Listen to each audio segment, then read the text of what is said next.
Ainda me lembro exatamente do momento em que o meu mundo se desfez em 1000 pedaços. Não foi quando encontrei as mensagens de texto. Nem mesmo quando percebi os olhares estranhos que a minha cunhada Vanessa me lançava nos jantares de família.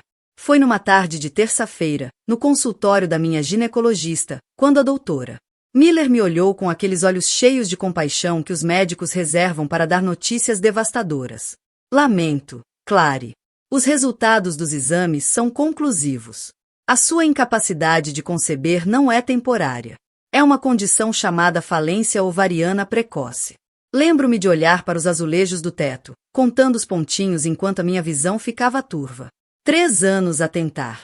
3 anos a controlar a temperatura, a fazer tratamentos de fertilidade, testes de gravidez decepcionantes, e agora isto. Há outras opções, continuou a doutora Miller, com a voz suave. Ovócitos de dadora. Adoção. Mas tudo em que eu conseguia pensar era em como iria contar ao Mark, o meu marido há 7 anos. O homem que sussurrava sobre os nossos futuros filhos desde o nosso 3º encontro. O homem que vinha de uma família onde linhagens e legados significavam tudo. Conduzi para casa em silêncio naquele dia, ensaiando o que iria dizer, como iria contar-lhe que eu não podia dar-lhe a única coisa que ele mais queria. Até parei para comprar o seu uísque favorito, coragem líquida para os dois. Mas quando entrei pela porta da frente, ouvi vozes vindas do nosso quarto. O Mark tinha chegado cedo à casa, o que nunca acontecia. E não estava sozinho. Tens a certeza. Absoluta certeza. A voz dele parecia estranha, tensa com algo que eu não conseguia identificar. Sim. 10 semanas. Essa era a voz da Vanessa, a mulher do irmão do meu marido, a mulher que tinha sido como uma irmã para mim durante a última década. Fiquei imóvel no corredor, agarrando aquela garrafa de uísque como se fosse um salva-vidas. Algo instintivo em mim já sabia. Mas a minha mente consciente tentava desesperadamente construir explicações alternativas. O meu irmão nunca pode saber. Ninguém pode saber.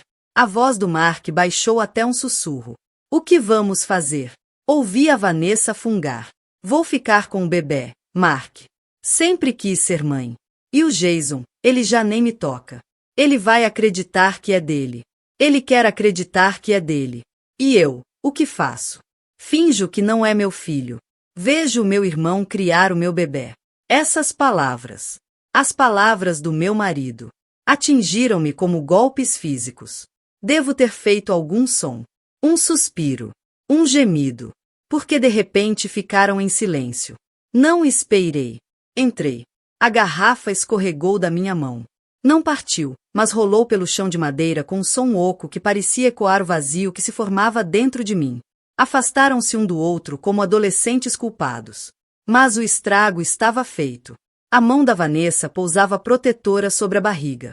O início de uma barriga que eu ainda não tinha notado. O rosto do Mark perdeu toda a cor.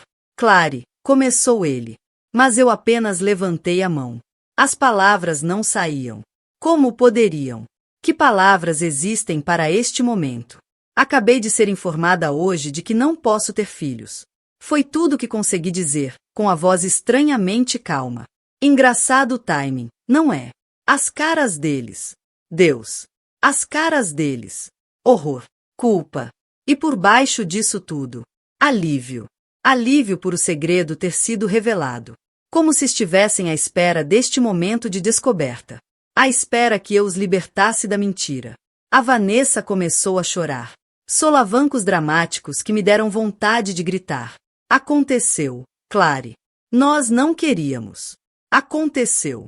Repeti. O quê? Tropeçaste e caíste no pênis do meu marido várias vezes, aparentemente. O Mark avançou na minha direção. Querida, por favor, deixa-me explicar. Não me chames isso, sussurrei. Nunca mais me chames isso.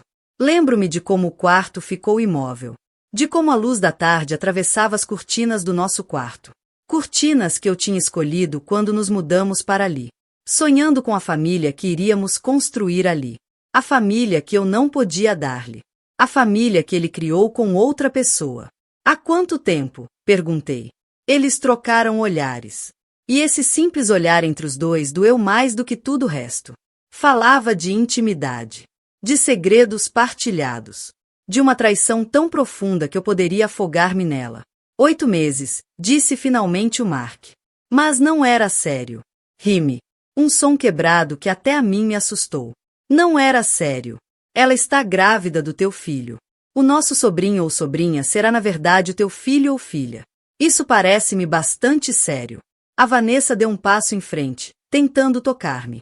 Clary, nós nunca quisemos magoar-te. Foi aí que algo em mim se partiu. Mas não como as pessoas costumam dizer. Não gritei. Não atirei nada. Em vez disso, senti algo frio e duro cristalizar-se no meu peito. Como gelo a formar-se sobre um lago no inverno. Saiam da minha casa, disse. A minha voz firme. Os dois. Agora. Eles saíram. Não sem protestos. Não sem lágrimas. Deles. Não minhas. Mas saíram. E eu sentei-me no chão do quarto. Do nosso quarto. E senti algo mudar dentro de mim. A dor estava lá. Imensa. Apertadora. Mas por baixo dela algo mais se formava. Algo com dentes e garras. Algo paciente. Porque nesse momento eu soube com total clareza. Eles iriam pagar por isto. Os dois. Só precisava de esperar pelo momento certo. As semanas seguintes foram um tipo especial de inferno. Daquele em que se tem de sorrir nos jantares de família, enquanto se vê o marido evitar o contato visual com o irmão. Daquele em que a sogra não consegue parar de se entusiasmar por finalmente se tornar avó. Sem saber que o próprio filho, meu marido, era o pai. Fiquei. Isso surpreende as pessoas quando conto esta história. Porque não fui embora imediatamente, pedir o divórcio, fazer uma cena. Porque a vingança servida fria exige paciência. E eu queria que a minha vingança fosse gelada como gelo. Então fiz o papel de cunhada solidária. Ouvi as queixas da gravidez da Vanessa com um sorriso forçado. Assenti com simpatia quando ela falava sobre como Jason, o meu cunhado, o marido dela, o homem que ela traía da forma mais fundamental possível, estava tão ocupado com o trabalho e não se conectava realmente com a gravidez. Tudo enquanto Mark me observava do outro lado da sala, os olhos suplicantes para que eu ficasse calada, para que protegesse o seu segredo. 3 semanas depois da minha descoberta, a Vanessa anunciou que iam ter uma menina. Vi a minha sogra chorar de alegria. Vi o Jason colocar orgulhosamente a mão na barriga crescente da Vanessa, assumindo a paternidade de uma criança que não era dele. Vi o Mark inventar uma desculpa e desaparecer na casa de banho por 20 minutos. Mais tarde nessa noite, o Mark tentou falar comigo pela primeira vez sobre tudo. Não sei o que fazer, sussurrou no nosso quarto escuro, achando que eu estava a dormir. É a minha filha, Clary. A minha filha. Não disse nada. De costas para ele, os olhos bem abertos. Cometi um erro. O maior erro da minha vida, continuou ele. Cometi um erro. O maior erro da minha vida, continuou ele. Mas como é que eu posso afastar-me da minha própria filha? Foi preciso tudo em mim para não me virar e gritar com ele. Para não lhe lembrar que poderíamos ter tido filhos por outros meios. Adoção. Barriga de aluguer. Se a biologia era assim tão importante para ele. Em vez disso, escolheu criar um filho com a minha cunhada, da forma mais confusa e destrutiva possível. 2 dias depois, a Vanessa ligou-me. Pediu para nos encontrarmos para tomar um café. Aceitei, curiosa para saber que possível explicação ela poderia ter.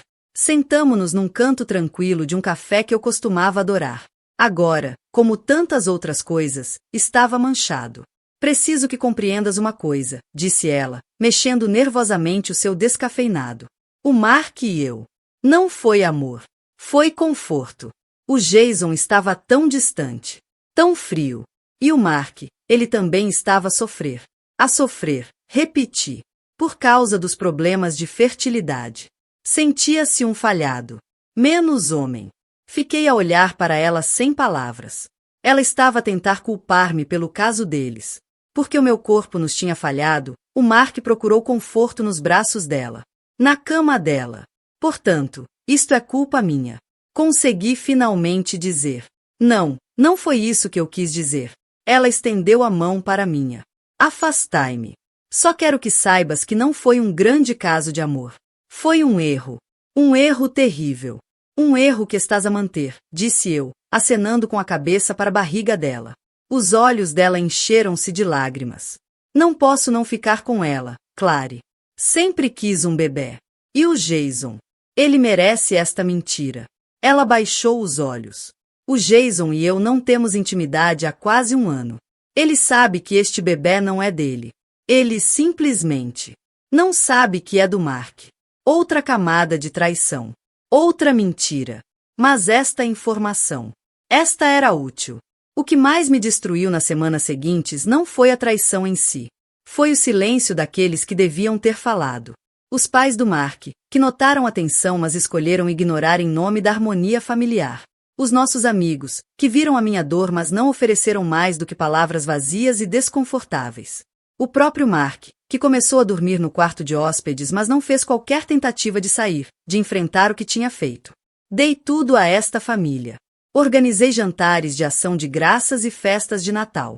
Visitei o meu sogro todos os dias durante o tratamento contra o cancro, quando mais ninguém conseguia enfrentar. Fui eu que organizei a nossa reunião de família no verão passado. Quem se lembrava dos aniversários? Quem manteve esta família fraturada unida com pura força de vontade e amor? E descartaram-me como se eu fosse nada. A gota de água foi quando a Vanessa me pediu, a mim, para organizar o seu chá de bebê. Mesmo à frente de toda a família, no jantar de domingo. És tão boa a organizar estas coisas, Clary, disse ela, com a mão pousada na sua agora proeminente barriga. E a tua casa é muito maior do que a nossa. Todos assentiram com entusiasmo. Até o Mark. Aquele cobarde murmurou algo sobre ser um gesto simpático. Um gesto simpático organizar uma festa para celebrar a criança que o meu marido concebeu com outra mulher. A criança que eu não podia ter. Na minha própria casa. Sorri. Assenti. Aceitei. E foi aí que soube exatamente como os faria pagar. Vou precisar de cerca de um mês para planear, disse eu, pegando na minha agenda como se fosse apenas mais um evento de família.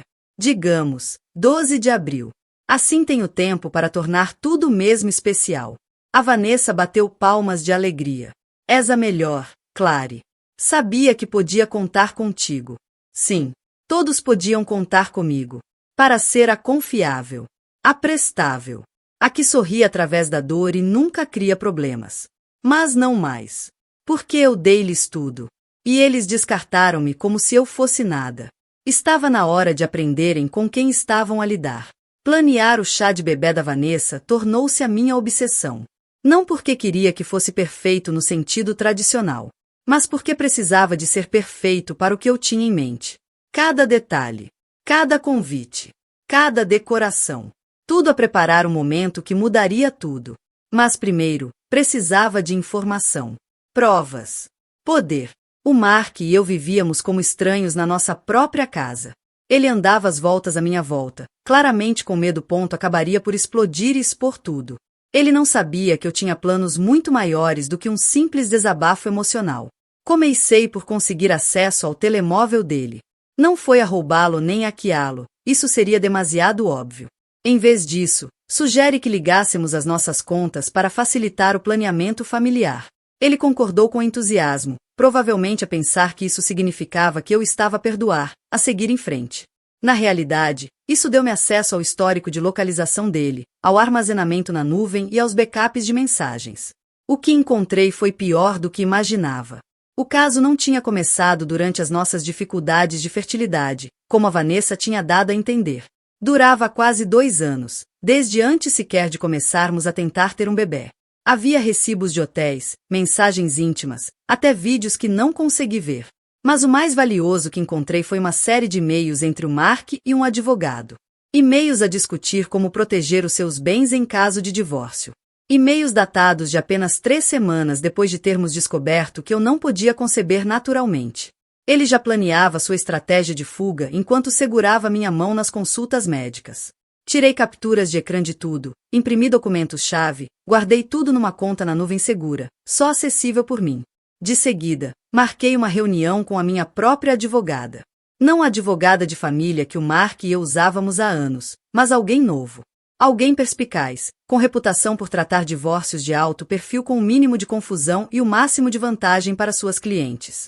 O que queres com isto, Clary? Perguntou-me ela na nossa primeira reunião.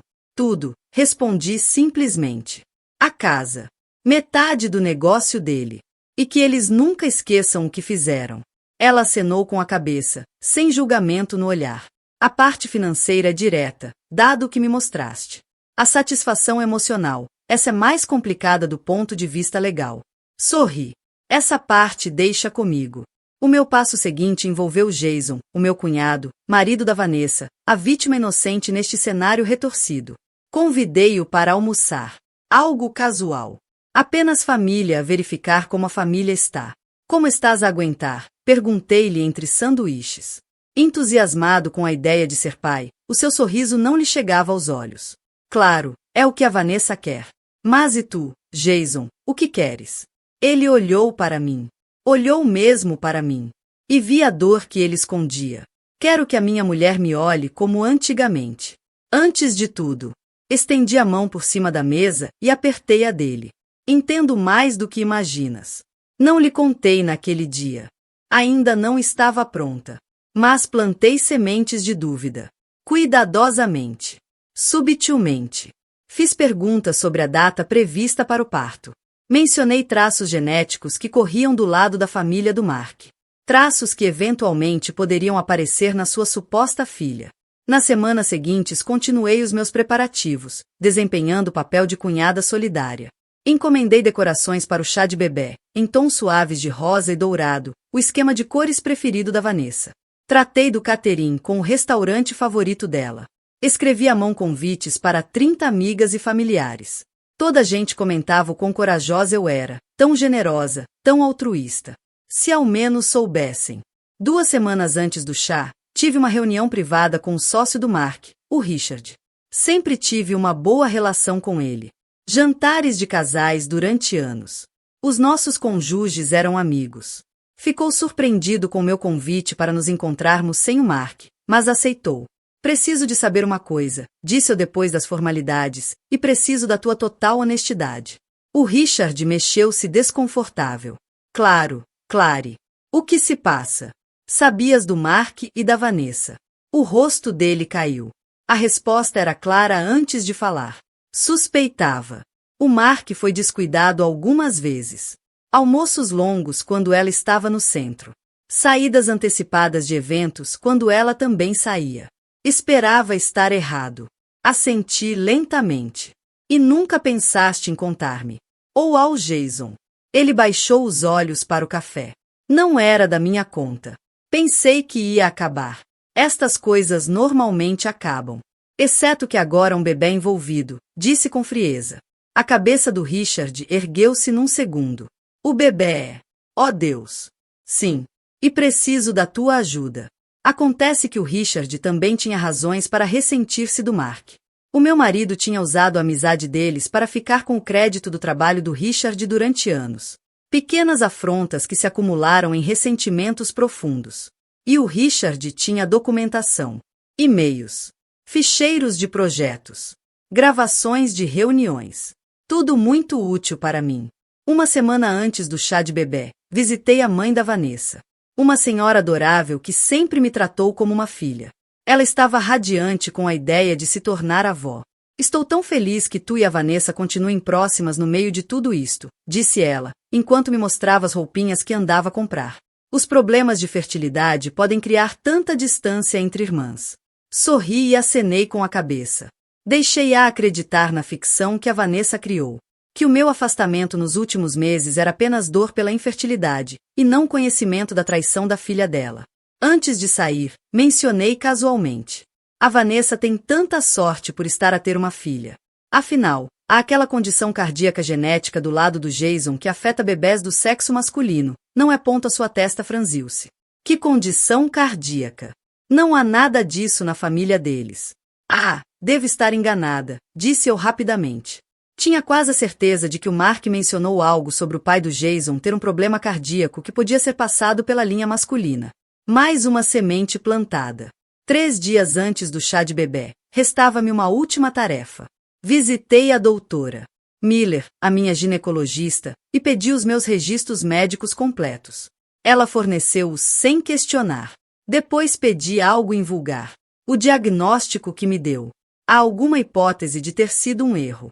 Ela pareceu confusa. Fizemos os testes 2 vezes, Clary. Sei que foi uma notícia difícil. Poderia eu ter concebido antes da condição se desenvolver, digamos, há 6 meses. O entendimento surgiu nos olhos dela. Achou que eu estava a negociar, a tentar agarrar-me a uma esperança. É extremamente improvável, mas não é medicamente impossível. No entanto, saberia se tivesse estado grávida. Claro, disse eu, guardando os registros médicos na mala. Só a verificar todas as possibilidades. Ao conduzir para casa, senti uma calma que não experimentava há meses. Tudo estava no lugar. Os convites enviados. As decorações compradas. O catering confirmado. As provas compiladas. Tinha-lhes dado tudo. O meu amor. A minha confiança. A minha lealdade. E eles descartaram-me. Traíram-me. Humilharam-me. Agora era a vez deles de perder tudo. Na noite antes do chá, o Mark tentou mais uma vez falar comigo. Explicar. Justificar. Sei que nunca poderei corrigir isto, disse ele, com a voz a quebrar. Mas quero que saibas o quanto lamento. Olhei para ele. Olhei mesmo para ele pela primeira vez em semanas. Este homem que eu amava. Este homem em quem confiava o meu coração, o meu futuro, os meus sonhos. Eu sei que lamentas, disse suavemente. E amanhã, todos os outros também saberão. Ele não compreendeu o que queria dizer. Achava que eu estava a ameaçar criar uma cena no chá de bebê. Um desabafo emocional que poderia ser gerido, contido, esquecido. Não fazia ideia do que estava para vir. Ninguém fazia. Na manhã do chá de bebê, o dia amanheceu ensolarado e claro. Tempo perfeito para destruir vidas. Levantei-me cedo. Preparei as decorações com cuidado meticuloso. Balões cor-de-rosa e dourados. Uma mesa para presentes. Um bolo bonito com bem-vinda, bebê menina escrita em caligrafia elegante. Tudo perfeito. O Mark observava-me nervosamente ao longe, claramente à espera que eu desmoronasse ou explodisse. Limitei-me a sorrir e sugere que desaparecesse durante a tarde. Este é um evento de senhoras, lembrei-lhe. Por que não vais jogar golfe com o Jason? De certeza que ele precisa de distração. O alívio no rosto do Mark foi quase cômico. Achava que estava a receber um alívio. Ao meio-dia, a casa estava transformada. À 1, o catering foi instalado. E às 2, as convidadas começaram a chegar. Amigas, família, colegas, mulheres com presentes e sorrisos entusiasmados, prontas para celebrar a nova vida. A Vanessa foi a última a chegar, acompanhada pela mãe e pela minha mãe.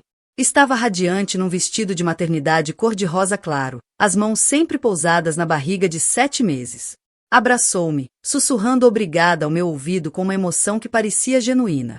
Retribuí o abraço e sussurrei de volta. De nada. Tornei este dia muito especial. Durante a primeira hora, tudo decorreu normalmente. Jogamos jogos ridículos de chá de bebê. Comemos sanduíches delicadas e tartes de fruta. Vimos a Vanessa abrir presente após presente, suspirando de ternura por roupinhas minúsculas e artigos práticos. Depois veio o momento que tinha planeado. O momento em que tudo mudaria. Antes de comermos bolo, anunciei, de pé à frente da sala, com uma taça de champanhe na mão. Gostaria de fazer um brinde e partilhar algo especial. Preparei 30 pares de olhos voltados para mim, expectantes, desprevenidos. Quando a Vanessa me pediu para organizar o chá de bebê, fiquei comovida. Acenos simpáticos por toda a sala. Este último ano foi difícil para mim, como muitos de vocês sabem. Descobrir que não podia ter filhos naturalmente foi devastador. O rosto da Vanessa empalideceu ligeiramente. Ela sabia o que eu não podia ter. E ainda assim tirou algo que não era dela. Mas hoje não é sobre a minha jornada, continuei. É sobre celebrar nova vida, novos começos. Levantei o copo em direção a Vanessa e a sua linda bebê. Todos levantaram os copos. Todos beberam. Todos relaxaram, pensando que o momento potencialmente constrangedor tinha passado. Depois acrescentei. E que melhor maneira de celebrar do que com um pouco de entretenimento? Preparei uma pequena apresentação. Carreguei num comando, e a grande televisão na parede da sala ganhou vida. Começou um slideshow. Fotos da Vanessa durante a gravidez. Fotos da nossa família junta nas férias. Imagens que faziam todos sorrir.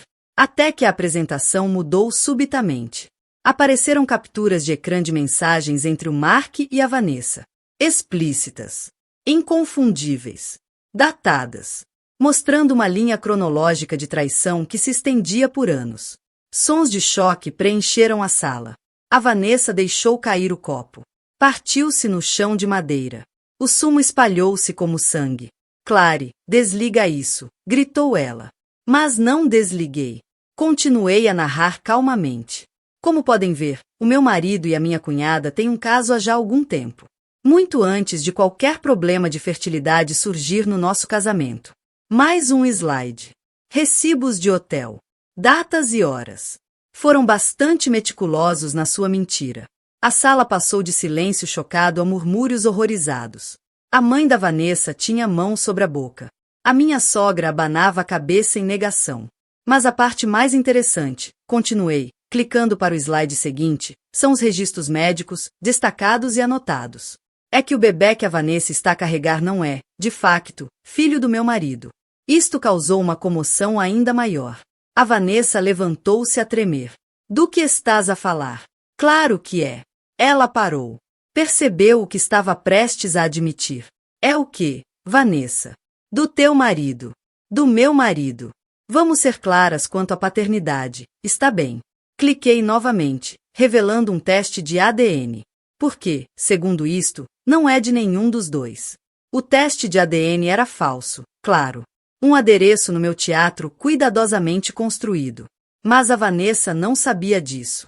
Ninguém sabia. O que eles viam eram documentos com aparência científica, com nomes e percentagens. Isso é mentira, gritou a Vanessa. Isso é impossível. Será? Perguntei calmamente. Tens dormido com pelo menos 2 homens. Tens a certeza de que não houve um terceiro. O teu instrutor de yoga, talvez. Aquele com quem tens tido sessões privadas 3 vezes por semana. Foi mais um tiro calculado no escuro. Mas a forma como toda a cor desapareceu do rosto da Vanessa confirmou tudo. Havia um terceiro homem. Na verdade, eu não sabia até aquele momento. Mas a reação dela confirmou tudo. A beleza dos mentirosos é que nunca sabem o que é verdade e o que não é. Perdem-se nas próprias mentiras. Foi então que a porta da frente se abriu, como previsto. O Jason entrou, seguido pelo Mark e por alguns outros homens da família. Tinha-lhes enviado uma mensagem 1 hora antes, sugerindo que surpreendessem as senhoras ao juntarem-se para o bolo. O que se passa? Perguntou Jason, observando o cenário congelado de mulheres horrorizadas e as provas incriminatórias ainda exibidas no ecrã da televisão. Sorri-lhe. Chegaste na altura perfeita, Jason. Estávamos precisamente a discutir a paternidade do teu bebê. O Mark lançou-se para o comando na minha mão. Clary, para com isso agora. Por quê, Mark? Não estás orgulhoso do teu trabalho, do teu engano, dos teus planos para te divorciares de mim depois de descobrires que não posso dar-te filhos. Cliquei de novo, revelando os e-mails com o advogado dele. Foste tão minucioso a documentar tudo o resto. O Jason estava a olhar para o ecrã, para as mensagens entre a mulher e o irmão. A cara dele passou de confusão, para a compreensão, para a fúria num instante. Seu filho rosnou ele, atirando-se ao Mark. O que se seguiu foi o caos. Os 2 irmãos a lutar. As mulheres a gritar e a recuar. A Vanessa a chorar descontroladamente. A mãe dela a tentar confortá-la enquanto exigia respostas. A minha sogra desabou numa cadeira com um olhar de choque. E eu fiquei ali, calmamente, a observar a destruição que tinha orquestrado. Eventualmente alguém pediu para a luta parar. Os homens foram separados. O lábio do Mark sangrava. O Jason estava a ser contido por 2 primos. A mais, disse eu no silêncio tenso. O Mark e a Vanessa não estavam apenas a trair-me a mim e ao Jason. Estavam a trair todos vocês. As nossas famílias. Os nossos amigos. Cliquei de novo, revelando mais documentos. O Mark tem desviado dinheiro da empresa da família há anos. Criando contas nas Ilhas Caimão. A preparar a sua fuga. Esta parte era verdade. Foi o que o Richard me ajudou a descobrir. O pai do Mark levantou-se, com o rosto pálido. Isto é verdade? Perguntou ao filho. O Mark nem conseguiu olhar nos olhos dele. E a Vanessa, continuei, tem estado a isolar o Jason dos amigos e da família. Enquanto gasta o dinheiro dele nas suas atividades extracurriculares, incluindo tratamentos de fertilidade que lhe disse que não estavam a funcionar. Mais uma verdade, montada com base em conversas com Jason e extratos bancários que ele me mostrou durante o almoço.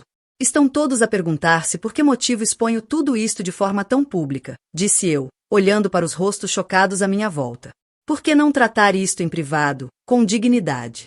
Caminhei até a mesa dos presentes e peguei num embrulho grande, lindamente decorado.